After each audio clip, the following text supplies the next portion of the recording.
was called yellow. So then I took my turn. Oh, what a thing to have done. And it was all yellow.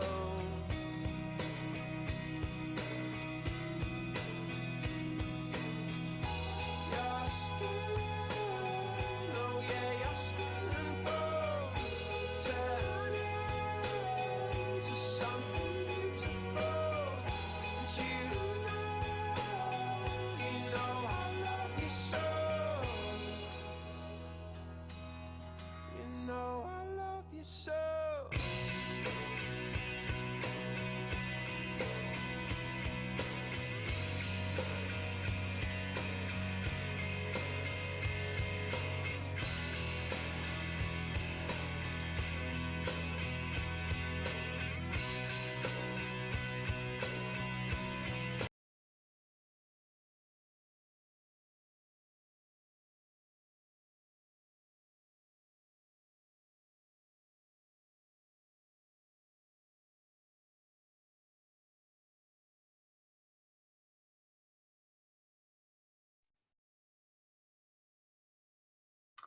Good afternoon, everybody.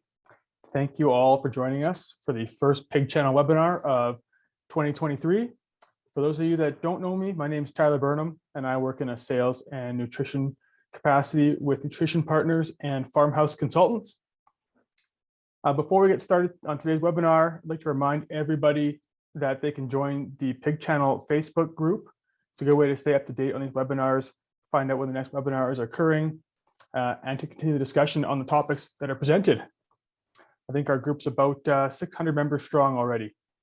And for those of you that don't have Facebook, all this information regarding future webinars is also available on pigchannel.com. And today's webinar, along with all other webinars, are recorded and also posted to the Pig Channel website. The next webinar will be on May the 26th.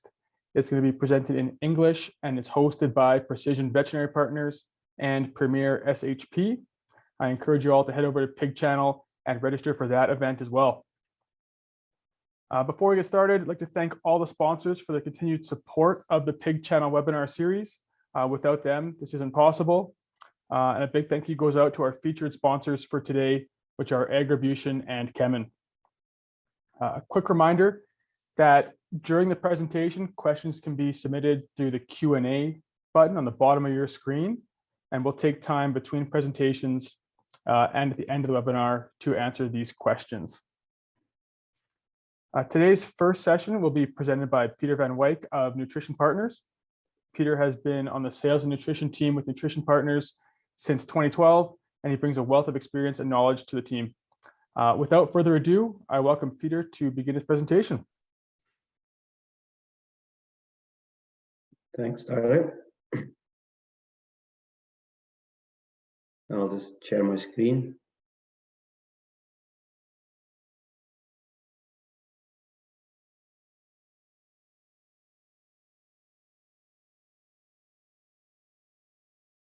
All right, I hope everyone can hear me okay. So today's presentation is in two parts. First, we'll look at the bird weight and the weaning weight and the impact on growth venous performance. And then the second part will be the electrolyte balance and the impact on growth venous performance.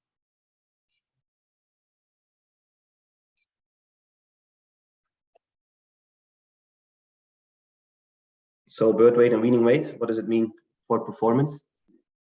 We have a big data set from Schothorst feed research, and also quite a bit of data from HighLife.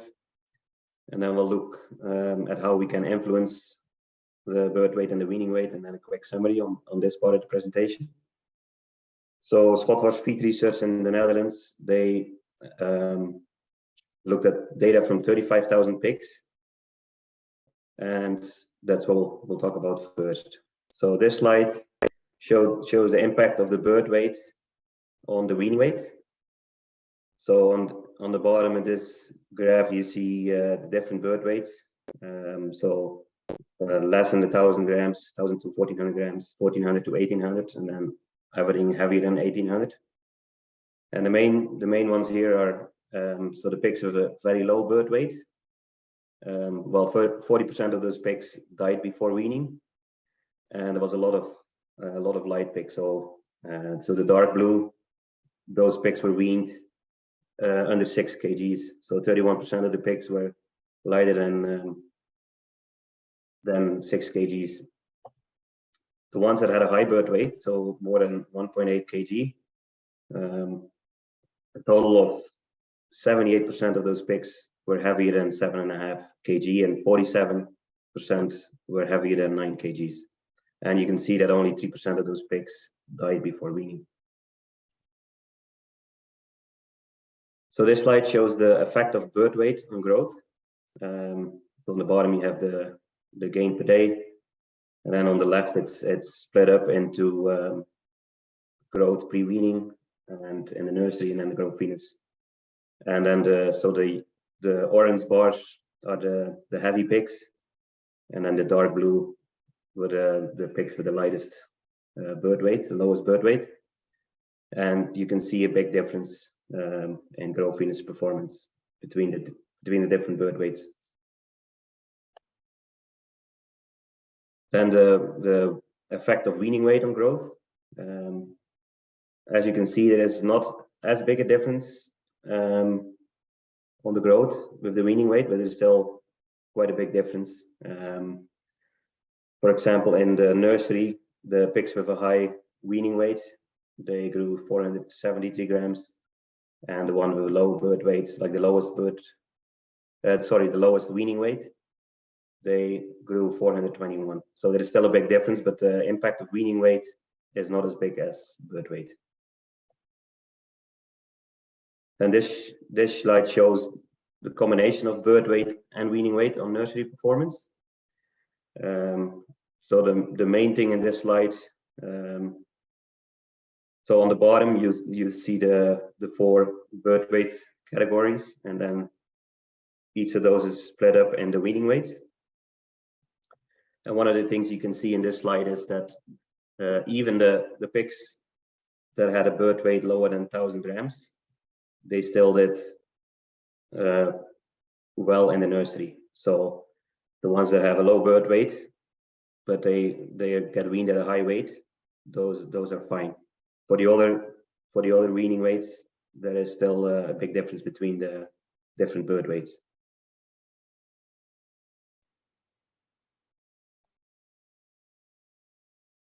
This slide shows the effect of birth weight and weaning weights on growth fetus performance. So basically the same as before, but then the impact on growth fetus performance.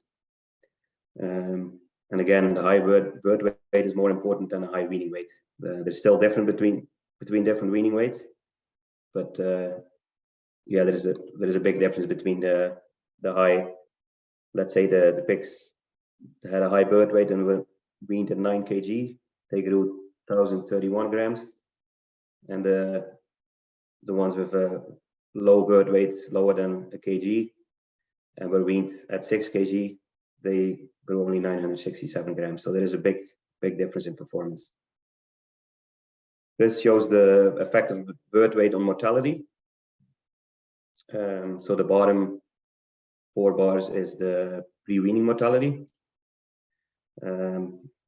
So and then the dark blue again is the pigs that were greater than 1,000 grams at birth, and the orange heavier than 1.8 kg.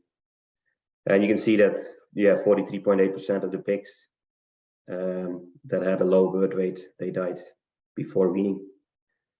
In the nursery, there's also still a big difference on the mortality. The low birth weight pigs had 4.6% mortality, and the highest birth weight 2.6. So still almost double mortality with the low birth weight pigs. In the growth fetus, the mortality is not as big, but probably most of the pigs that they die in the nursery, and then in the growth fetus you don't see a big difference. So then effect of weaning weight on mortality, still a big difference also on the weaning weight with the mortality. So 6.5% for the pigs that were weaned less than 6 kg, and then the pigs that were weaned heavier than 9 kg, only 2% of them died. Then this slide shows the effect of bird weight on the carcass characteristics. So as you can see, carcass weight is higher with the higher bird weights, of course, because they go faster. If you look on the right, you see the days till slaughter. So if you look at the fourth row there with the 1.8 kg bird weights, those pigs were almost 4 kgs heavier, but they are also 3 kgs shorter in the barn, of course. For back fat, muscle, and meat percentage, there's very little difference. There was a little bit difference in back fat, with lower back fat on the high bird weight pigs, but it's not a significant difference. And then the same for weaning weight effect on carcass characteristics. Of course, a higher weaning weight has a positive impact on the carcass weight. And then the back fat is a little bit lower, but again, it's not significant, the difference. Then talking about the bottom line, so the effect of the bird weight on the feed intake, the feed cost, and the margin over feed. So the most important here is the margin over feed. So if you look at the top of the graph there, the yellow ones, the yellow bars are the pigs with the high bird weights. So they had a margin of over feed of 88.61 euros, and the lightest pigs were 76.88 per pig. So that's 11.73 euros difference between the high and the low. And that the big difference is, of course, coming from the return per pig. But yeah, there's big differences, you can see. And then same with the weaning weight. Not as big difference, but still difference between the low weaning weight and the high weaning weight is 8.74 euros. So it's still a big difference. And just to comment here on this data. So the data I showed before was on a total of 35,000 pigs, but the financial data is only based on about 4,000 animals, because they could not follow all the pigs financially. They could not keep all the feed separate. So then looking at some data from HighLife, this is data based on about 7,600 pigs. So one of the things they found, basically for every extra day in gestation, so the extra day that the pigs are in the sow, is 75 grams extra bird weight. Of course, it's hard to influence, but one of the things that you have to look at is if you do farrowing induction, to make sure you don't do it too early, because yeah, 1 day more in the sow is 75 grams extra bird weight, and 75 grams extra bird weight means 0.165 kilo extra at weaning, half a kg at the end of the nursery, and 1.35 kgs at market. Here's some data from PIC to confirm these numbers. So PIC came out with numbers and they showed 75 grams extra bird weight. It's 220 grams at weaning, so that's even more than the research from HighLife. 75 grams extra bird weight means 1.3% reduction in pre-weaning mortality and 0.2% reduction in nursery mortality. And this would be for every 75 grams. So as the pigs get heavier, this adds up. So then looking at the economics on the bird weight. So for every 75 grams extra bird weight, you make $24 more per sow, or 90 pigs, $90, 90 cents per pig sold. And then if you include the mortality, the lower mortality, that's another 75 cents per pig savings. So total difference here is $1.65 per pig And then we have to keep in mind this is 2020 data. So now with current feed costs, it would be higher. So then weaning age. So every extra day that they get weaned later, you get an extra 0.245 kgs weaning weight. That means they come heavier in nursery at 0.8 kgs. And at market, this would be 1.7 kg at a fixed time, of course. And then the question is, do we optimize the use of farrowing rates? So economics on the weaning age. So of course, if you wean pigs older, you can run a little less litters per sow per year. So if you don't take the lower litters per sow per year into account, it's $1 per pig. But if you keep in mind that you can do less litters per sow per year, and it's 80 cents per pig sold extra with an extra day of weaning age. And then the mortality would add another 15 cents per pig for every day that you wean the pigs older. Then the impacts of weaning weight. Half a kg at weaning means 1 kg at the end of the nursery and an extra 1.7 kg at market. This slide shows the impact of weaning weight on the nursery mortality. So on the bottom, you see the different weaning weights. So anything under 4 kg has a 7.4% pre-weaning mortality. And then as you move to the right, the heavier pigs go down to 2% mortality. And the last is that's the average of all of them, is 3.5% nursery mortality. So then the economics on the weaning weight. So half a kg extra weaning weight means an extra $31 per sow, or $1.15 per pig sold. And then 0.4% mortality for every half a kg weaning weight. That's another 25 cents per pig. So then the total difference is $1.40 per pig extra. So then really short, like how can we influence the bird weight and the weaning weight? So the bird weight, a big one for bird weight is the gilt selection. So if you select gilts based on bird weight, with a high bird weight, you can impact the bird weight of their pigs, of their offspring. Feeding and breeding and early gestation to improve embryo quality and fetal growth can help. And then of course there's always the discussion about bump feeding. It does not always work in all scenarios, but if bird weights are really low, it can make a difference. And you have to do the bump feeding 4 weeks pre-farrowing. And then quickly the influence on weaning weight, how can we make a difference? So yeah, the main one is the optimized feed intake and lactation. Look at the quality of the lactation feed. Feed more often, 3 times a day instead of 2 times a day, for example. Of course, look at the temperature in the room. What is the sow condition? Make sure the water supply is good.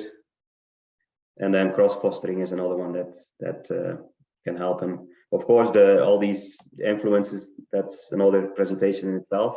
We don't have time to go into that today. So then to summarize, so higher bird weight means lower mortality, higher weaning weight, better nursery and growth performance. So the financial difference is €11.73 marginal feed difference between the really light pigs and the really heavy pigs at bird. And then the highlight numbers were every 75 grams more bird weight is $1.65 more per pig. And if we calculate the euros into dollars, and then also calculate it to 75 grams bird weight, they actually come at $1.63 for 75 grams bird weight difference. So it's basically exactly the same numbers as what they found in Europe. Then on the higher weaning weights, so higher weaning weight means lower mortality, better nursery growth performance. €8.74 margin over feed difference between the really light pigs and the really heavy pigs at weaning. And then the numbers from High Life, where every half kg more weaning weight is a $1.40 more per pig. So, and then the bird weight has a bigger impact on performance than weaning weight. So then the second part of the presentation is about the electrolyte balance. So how does electrolyte balance impact performance? So we'll look quickly at what electrolyte balance is, and we'll again look at a trial from Pieter research in the Netherlands, and then yeah, we'll do a quick summary on that again too. So what is the electrolyte balance? It's the difference between negative and positive ions in the feed. It's the electrolyte balance of the feed. It's called the DEB value. So the sodium and the potassium in the feed would be positive, and the chloride and the sulfur would be negative. So they would bring the electrolyte balance down. And electrolyte balance has an impact on a lot of things in the animal. Some of them are so calcium metabolism has an impact on the feed intake and how the animal metabolizes amino acids. So the electrolyte balance in the feed can be influenced by using products like sodium bicarbonate or calcium chloride, but even ingredients like soy have an impact on the electrolyte balance. And with a lot of our Growphenis diets, they have less and less soy or no soy at all. So then the question is, does the low soy, so the low soy diets, they bring down the electrolyte balance in the feed. So then the question is, does that impact performance, or are we okay at the low levels? And that's what Schotthorst feed research did trials on. So they looked at 360 pigs with a starting weight of 25.7 kgs, split up in gilts and boars. And then they looked at 4 different electrolyte balance levels in the feed, 110, 165, 220, and then 275. And yeah, just a comment here. So a lot of the diets we see here in Western Canada with using low levels of soy or no soy at all, we would often be around 110 DEB in our diets. So looking at mortality, average daily gain, average daily feed intake, feed conversion, look again at the carcass, looking at the fecal score, and then the pH of the urine, and then tail biting and ear biting. So looking at the results of that trial. So impact on mortality and fecal score, they did not find any difference in mortality or the amount of animals they had to treat for health reasons. Pigs that had a diet with a higher electrolyte balance had a lower fecal score, so that means they were looser on the manure. So lower DEB means that the pigs have a drier stool, and this could actually be linked to the ABC value. So the ABC value is the acid binding capacity of the feed. That's another calculation you can do. And so low DEB often means a low ABC value, and a low ABC value means it's good for gut health. And if you have good gut health, then your stool will be better too. So this shows the tail biting and ear biting at the different electrolyte balance levels. There was very little ear biting and tail biting. They did see a difference between the lowest and the highest. So the lowest and the highest DEB levels, they had the least tail biting. And this shows the pH of the urine. So they found that at the lower DEB level, so around 110, those pigs had a lower pH in the urine. And then as the electrolyte balance went up, the pH went up. So, and the benefit of having a lower pH is the reduction in ammonia emission. So the next one shows the average daily feed intake. So they did not find any difference for the grower, and for the finishers, they only found a difference for the boars. So the blue lines are the boars and the orange lines are the performance for the gills. So they found for the lowest DEB and the highest DEB, those pigs had the highest daily feed intake. And the reason, well, one of the reasons they looked at the feed intake is often with lower DEB diets, so diets around 100, 110 DEB. Those are often higher in chloride, and if you have too much chloride in your diet, that can sometimes affect feed intake. But that was not the case in this study. Then looking at the daily gain, again, there was no difference in the grower on average daily gain, and for the finisher, there was only a difference again for the low DEB and the highest DEB diets, and of course those pigs ate more, so they grew more. So the pigs with the lowest DEB, they grew 1.32 kgs, and then the high ones 1.27, and the other ones in between, they were quite a bit lower. Then looking at the feed conversion, the pigs in the gilts in the grower had a lower feed conversion at the low and high DEB levels, and then the boars had the best feed conversion at 110 DEB. Then for the finisher, there was actually no difference, except for was a really high feed conversion for the diets of 148 DEB, and that is related to the growth for those pigs. The growth in those pigs was pretty poor.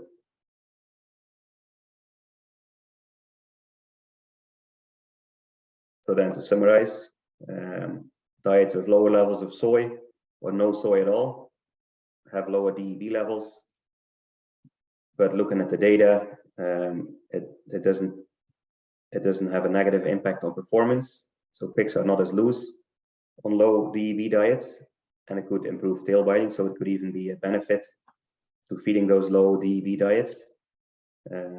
They reduce the urinary pH, so it can improve ammonia emissions. And there's no, like we showed, like there's no negative effect on performance with the low DEB diets. So soy levels can be reduced without negative effect on performance coming from the electrolyte balance. And then of course, yeah, using lower levels of soy or no soy at all, of course, saves quite a bit of feed in most situations. So. And with that, if there's any questions, I'll be happy to answer. Thanks for the excellent presentation there, Pieter. We had a couple questions come in during the presentation. The first question is, with weaning age being either 21 or 28 days, do we see the same relationship with low birth weight pigs, or is there an improvement on pigs that are weaned at 28 days, giving them a few extra days in the nursery to kind of, or sorry, in the farrowing room to catch up? Yeah, so there is, because the one slide I showed, if pigs have a low birth weight and you can wean them at a heavier weight, the impact goes quite a bit down. So if you can wean them later and heavier, that impact goes down, because then you have more time to get them to the right weaning age. Okay, that's great. Thanks. The next question we have is, do you have any data to show the incidence of higher stillborns related to heavier birth weights? Say it again, Tyler, sorry. Do you have any data to support the incidence of higher rates of stillborns when we see higher birth weights? So as birth weights go up, do we see a higher incidence of stillborns? Yeah, I don't have that data, but I know there is data that shows that higher birth weights, mean higher stillborns, yeah. Okay, excellent. But that's more if you get into really heavy weights, of course. Okay, excellent. Well, thanks, Pieter. That's it for the questions for now. We'll save some time at the end too. If anyone has any more questions for Pieter, we can get to those at the end of the session here as well. Okay, thanks, Tyler. And then, yeah, so the next presentation, Tyler already did his own introduction. So I don't have anything to add to that. I'm also looking at the time. So we'll go right into your presentation, Tyler, I think. Okay, thanks, Pieter.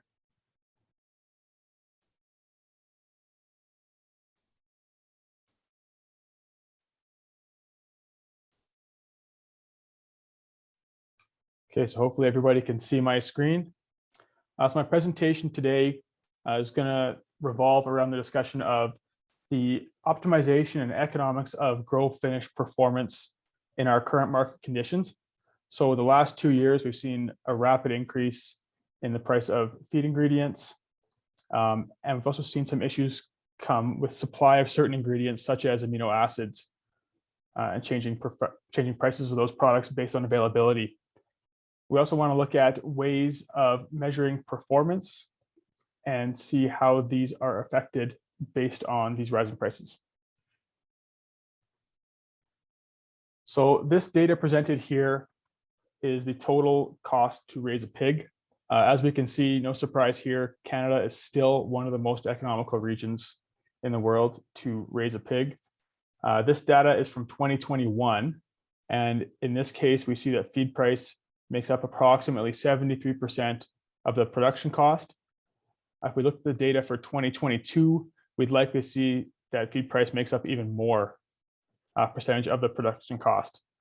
So it gives us a good idea of where we can focus, and that area would be the feed price, obviously. This is data from OMAFRA, so out of Ontario. And what this shows is the relative value of your fixed and your variable costs per kilogram of gain. So that's your orange line. And then the relative value of the feed cost per kilogram of gain, which is the blue line. So some things to note here, as we look over the last 20 years or so, the portion of your production cost related to feed has steadily increased, while the proportion related to your fixed and your variable cost has remained relatively constant, a little bit of fluctuation, but not near the rate we see in the feed cost. And if we look at the last 2 years here, so 2021, 2022, we see the single biggest jump in almost 20 years in feed price relative to the cost of kilogram of gain. So it really drives from the point that we want to focus on that feed cost. This chart here, this is published by John Patience, and this shows kind of what's at stake here when we look at improving feed conversion. So if we look right now and we assume an average grow finish feed price of $500 a ton, we can see that the size of the prize is about 63 cents per shipped pig for every single point improvement in feed conversion. So as feed prices climb, we see this number get larger. So the size of the price becomes larger as feed prices go up. So if we look at a feed price of $5.25, for instance, we're at about, on average, about a 66 cent per shipped pig improvement on 1 point of feed conversion alone.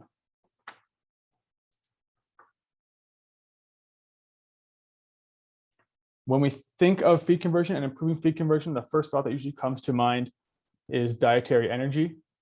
So this is a chart from the NRC showing increased dietary energy intake related to protein deposition, so lean gain. And what we see is as we increase the energy intake of these pigs, we have higher rates of protein deposition or lean gain. And these examples assume that we have sufficient amino acids, and amino acids are not limiting. And what we see is it increases in a linear fashion until we reach a plateau, which we call the protein deposition max. So that's the genetic potential of the animal to lay down that protein, at which time the shift becomes fat deposition instead of lean deposition. So general take home is as we increase the energy intake, we can decrease the feed conversion of these animals. And as we see, we have different lines here based on different ages of the pig. As the pig grows, their shift in energy requirement becomes different based on maintenance and things related to the size of the animal.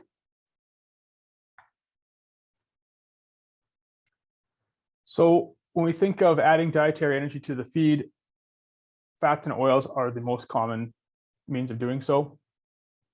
So we're going to look at a couple different examples here using the addition of oil to improve feed conversion. And the scenarios that we're going to look at are going to be constant weight marketing, so pigs shipped at the exact same weight. And then we're going to look at a second example showing constant day marketing, so pigs shipped at the exact same day. And these are two examples that are some trial data from Kansas State University. So the first example here, we have a marketing weight of 129 kgs in all three treatments. We assumed an average weaned finish feed price of $500 a ton, and we have oil priced at $2,100 a ton. So if you look at the first orange column here, this is your base diet, no extra added fat.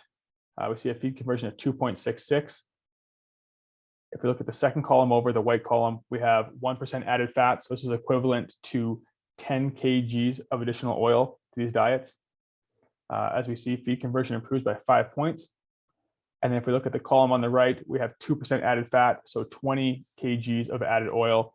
And compared to the base diet, we see a 10-point improvement in feed conversion. So if we look at feed conversion alone, the additional fat looks to make a huge improvement. So as I mentioned, we see a decrease in feed conversion by 10 points. This comes as a result of decreased feed intake on the higher energy diets. So we see a 12 kg drop in total feed consumption. But if we look at the big picture, these diets with the added fat actually cost us money. So we're $4.37 in the hole by trying to increase feed conversion through the addition of extra oil.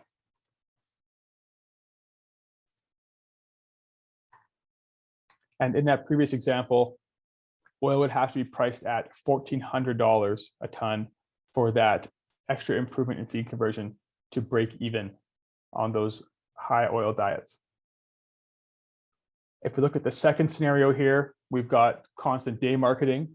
So these are scenarios where we're shipping pigs at the same day, regardless of weight.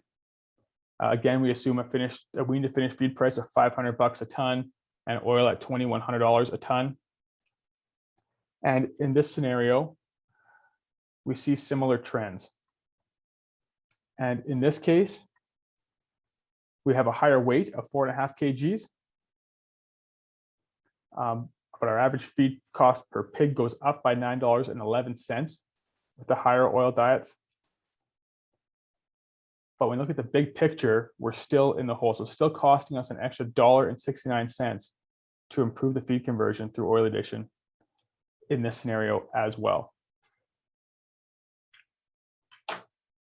And in this example, your oil has to be priced at approximately $1,800 a ton for the 2% added fat scenario just to break even, to get rid of that $1.69 loss.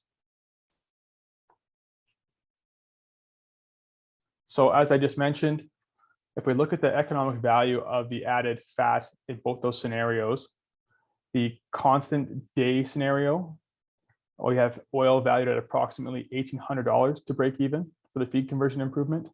In the constant weight scenario, we have oil priced at $1,400 to make that feed conversion improvement make sense. So there's a $400 spread based on the two scenarios.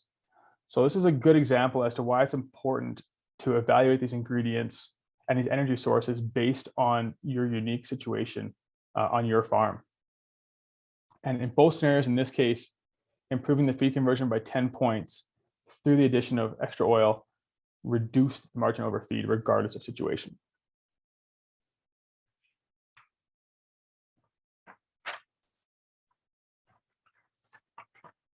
So if we take a closer look at energy, we can assign values to each ingredient and the calories available to each ingredient.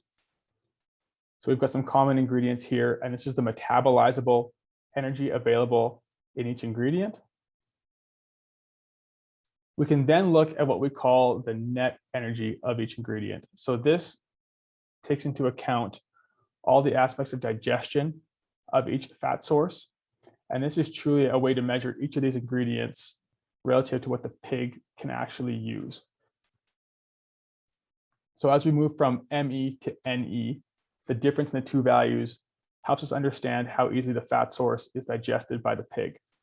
So as we can see, canola oil, very highly digestible, corn and wheat, less so, DDGs less so, and soy meal, because there isn't a lot of fat available in soy meal, we have to get that energy from different sources in the soy meal, and it costs a lot to break down and get energy out of those sources.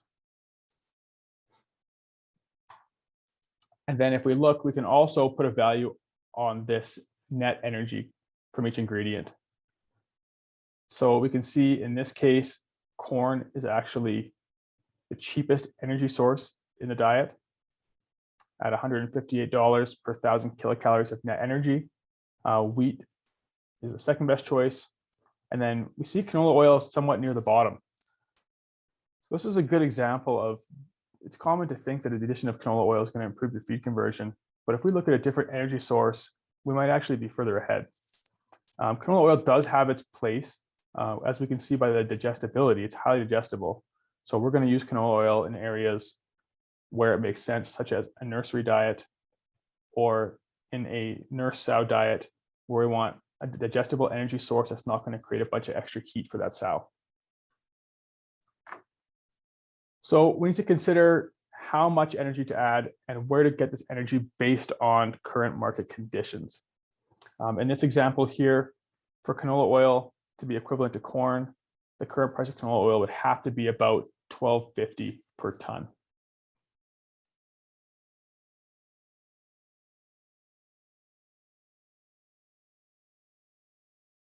And this trend is likely to remain. I mean, the biodiesel pressure on these fats and these oils is likely to continue. The US is building more facilities for this. As we can see, soybean oil makes up 50% of the inputs for biodiesel. Canola oil only 8%. That's likely because the byproduct, which is soybean meal, is higher value than the byproduct from canola oil production. And if you look at even the last 10 years, there's been a steady increase in renewable biodiesel production. So these oils are going to likely remain at quite a high price. So we need to consider alternative sources for energy in these diets. So with that in mind, let's look at the same example as the previous scenarios, but let's use wheat as the energy source rather than the extra canola oil. So in these diets, instead of adding 10 kgs of canola oil or 20 kgs of canola oil, we added the equivalent amount of energy, but coming from wheat. So much less impact to the overall feed cost in both scenarios. And in both scenarios, what we see is the improvement in feed conversion by getting the energy from a different source, such as wheat. We actually do have a savings per shipped pig. So it just goes to show that where that energy comes from does make a huge difference when it comes to profitability. So it's not fair to compare feed conversion. As we saw in both examples, feed conversion remained the same. But when we have energy coming from wheat, we're net positive on the improvement. And when we have energy coming from the canola oil, we're actually net negative.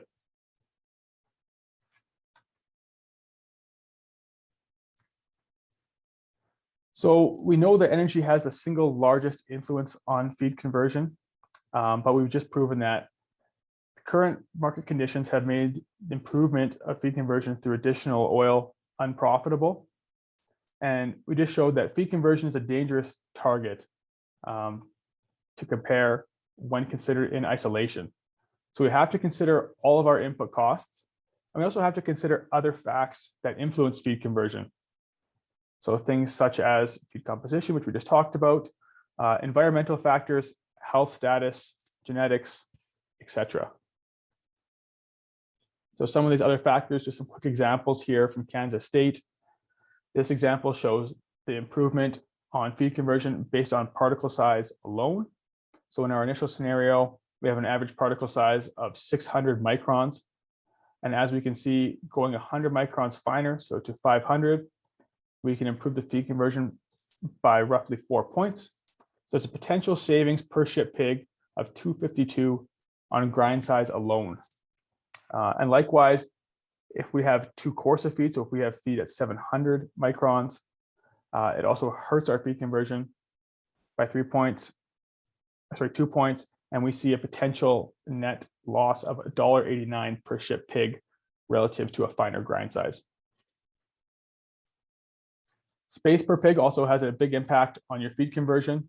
So in our initial scenario here, we show 8.1 square feet per pig.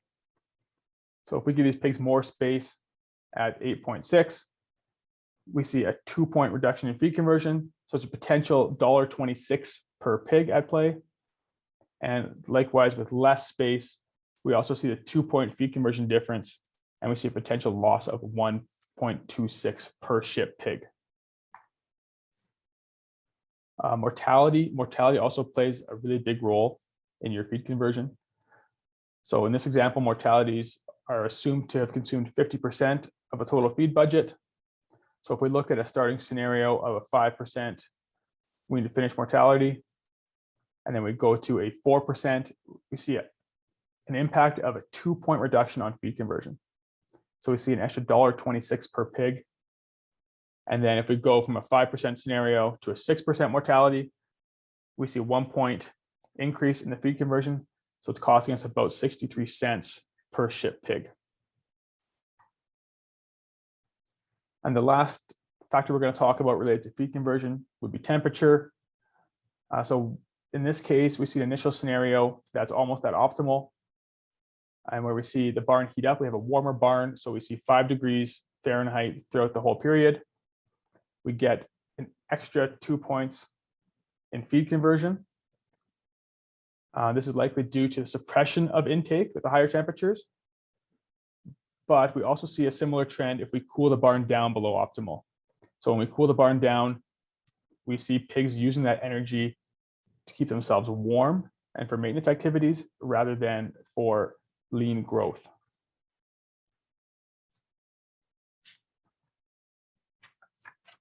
So we've talked about energy and feed conversion. The other most expensive part of the diet comes from your proteins and your amino acids. The important thing to take home here with protein is that what's important here is the ratio of the amino acids. So if we use the barrel theory, we can see the barrel on the left is short on methionine. We can only fill that barrel up so much with water. Any amino acid supplied in excess, so even if we increase the amount of lysine or leucine, the barrel's not going to hold any more water. Those extra amino acids are just going to be excreted and not used to build protein. If we can then balance those ratios, so if we increase the amount of methionine, we can hold more water in that barrel. So our goal as nutritionists is to balance those ratios and limit the excess.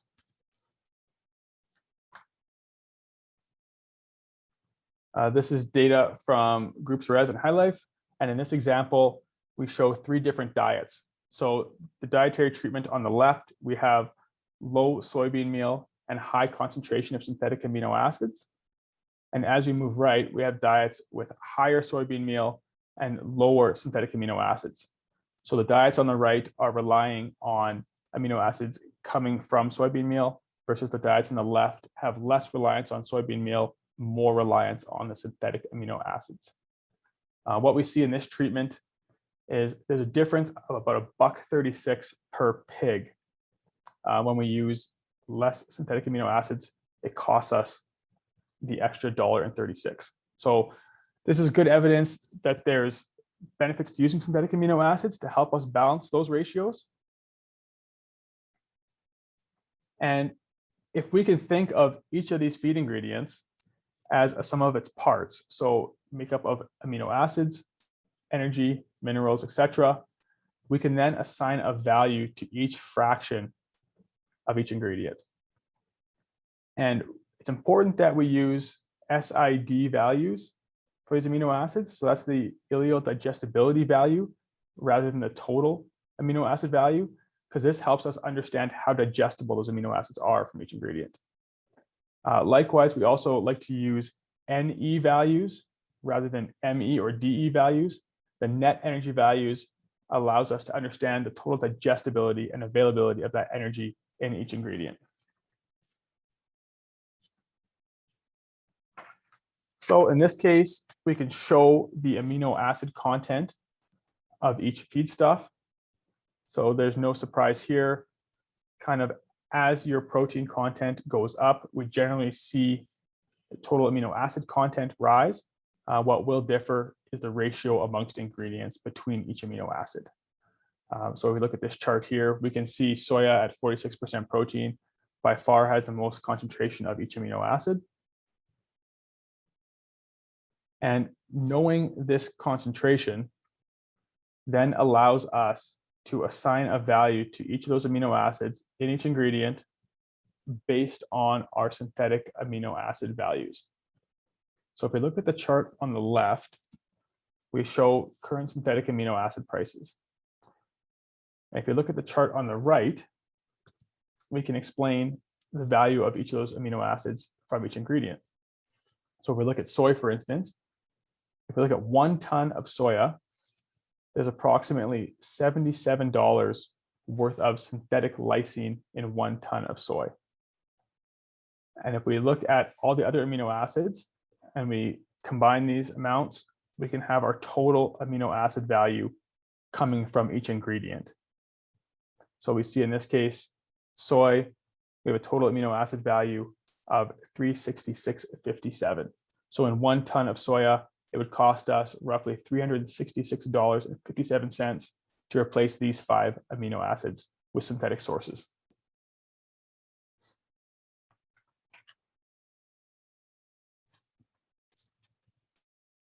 So that tells us the value of the amino acids, but we also have to consider the relative cost of the other nutrients from each feedstuff. So these include energy, phosphorus, calcium, etc. So if we look at wheat, for instance, if we've got wheat priced at $450, we can take that total amino acid value off the wheat. So current conditions, we have 86.60. That leaves us with a value of $363.40. And the majority of that $363 is coming from energy. That's the second biggest component of that ingredient.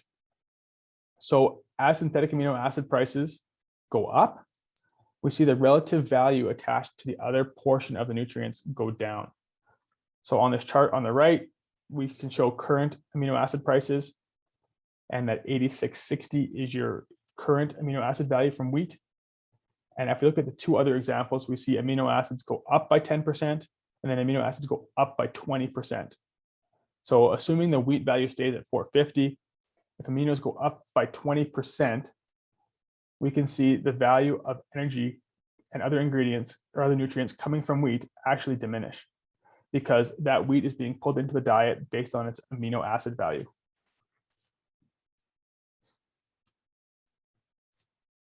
So let's look at this from a real life scenario point of view. So in early 2022, we saw lysine prices skyrocket. So we had producers paying upwards of $6 per kilogram of lysine, when typically producers have been around $1.90 or $2 for lysine. So let's see how we can use this information to evaluate our purchasing decisions. So if we look at 2 kg lysine, wheat has a relative value of 102% roughly. So wheat at 440, it will come into the diet and actually save us money. If we look at barley, barley has a relative value of 93%. So if we force barley into the diet, it's going to cost us some money based on the amino acid value.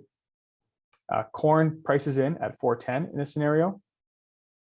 Soya and peas both do not price in based on 2 kg lysine. Canola meal has a relative value of 104, so it would price in, and DDGs is almost a break even. So we're at about 100.8 on DDGs at 475. So at 2 kg lysine, DDGs isn't a huge cost saver.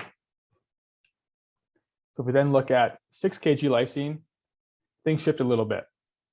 So all of a sudden, wheat becomes a better deal at 440. Barley still does not save you any money. Corn would actually drop out of the ration based on amino acid value alone. So generally, we think of corn, we think of high starch, lower protein. Interestingly, soya at 650 makes a lot of sense now at 6 kg lysine. Peas also starts to make sense. So we go from a 92% relative value to 105% relative value at $500. And canola meal, again, a higher protein ingredient, relative value goes from 104 to 120. And all of a sudden now DDGs starts to make sense. So we go from a relative value of about 100 to 104. So at 6 kg lysine, DDGs priced at $4.75 would actually start to save you money. So if we use relative values, it can help us decide what ingredients to buy and when. There are limitations to this strategy, however. So these calculations fail to account for things such as anti-nutritional factors, so any trypsin inhibitors, any glucosinolates, things of that nature. It also fails to account for any excess amino acids. So as you mentioned, that relationship between amino acids is also important. Not only are excess amino acids wasted, but excess amino acids can have an inhibitory effect. So diets with high corn DDGs, we say high levels of leucine. Leucine can actually inhibit some of the other branch chain amino acids, things like tryptophan and valine. So these calculations don't take that into consideration. And these relative values, these are based off digestibility of amino acid values in each feedstuff alone. And we should give further thought to the release from things like enzymes. So if you use a protease, a xylanase, or a phytase, for instance, there's a value attached to each of those feedstuffs based on their release from the enzyme.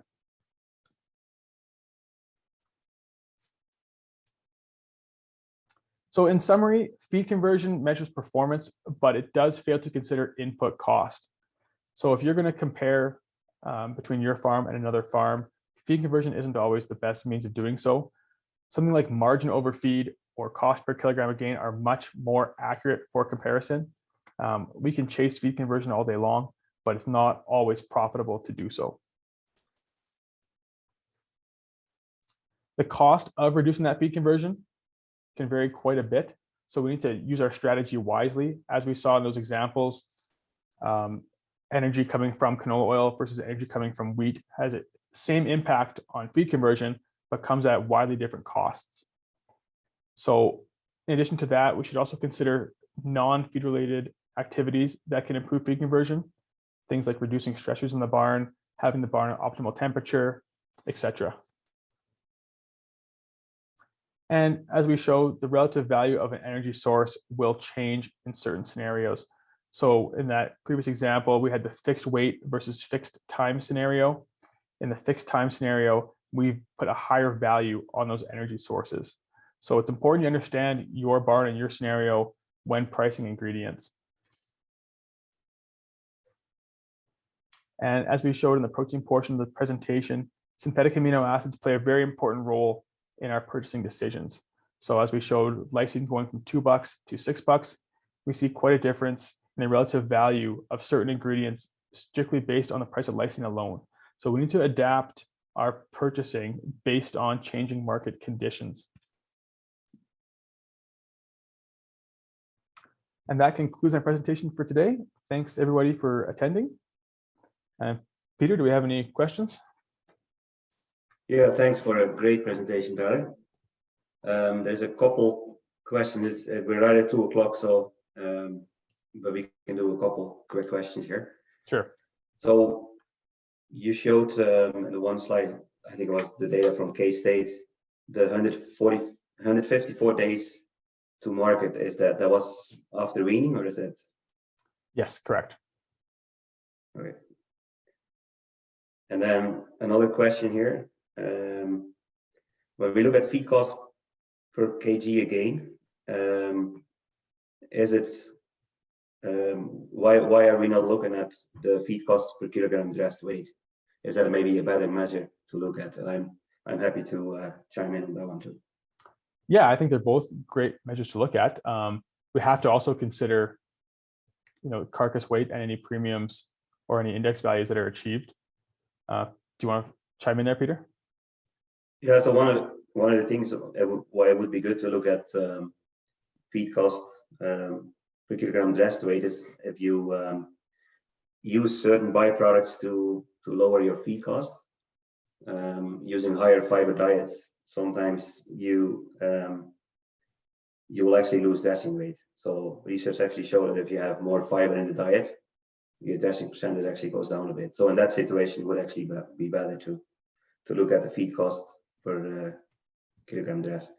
But there's not a lot of people doing it yet, so it would be harder to compare the things. But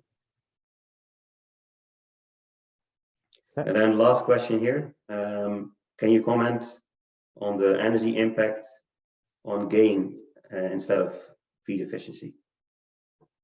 Yeah, so if we look at those two fixed time scenarios, that does a good example of showing the extra weight gain over time. So again, it depends on your strategy. If you're going to ship pigs on the same day, or if you're going to ship pigs on the same weight. But it does improve average daily gain as well. Okay. Well, that was all the questions there were. Okay, well, thanks for all the questions, everybody. With that being said, we'd like to wrap up the session. So any questions that were not answered, we'll try to get to outside of the presentation. We can reach out to myself or Pieter. And once again, we'd like to thank today's featured sponsors, Attribution and Kemin, along with all other sponsors of Big Channel. We do have 3 door prizes available for attendees to this webinar. We'll do the draw early next week, and the winners will be contacted via email. And thanks again for everybody for attending this webinar. We look forward to seeing everybody at the next webinar, which is presented by Precision Vet and Premier SHP. That's on May 26th, and that one's also in English. So thank you, everybody, and take care and have a great weekend.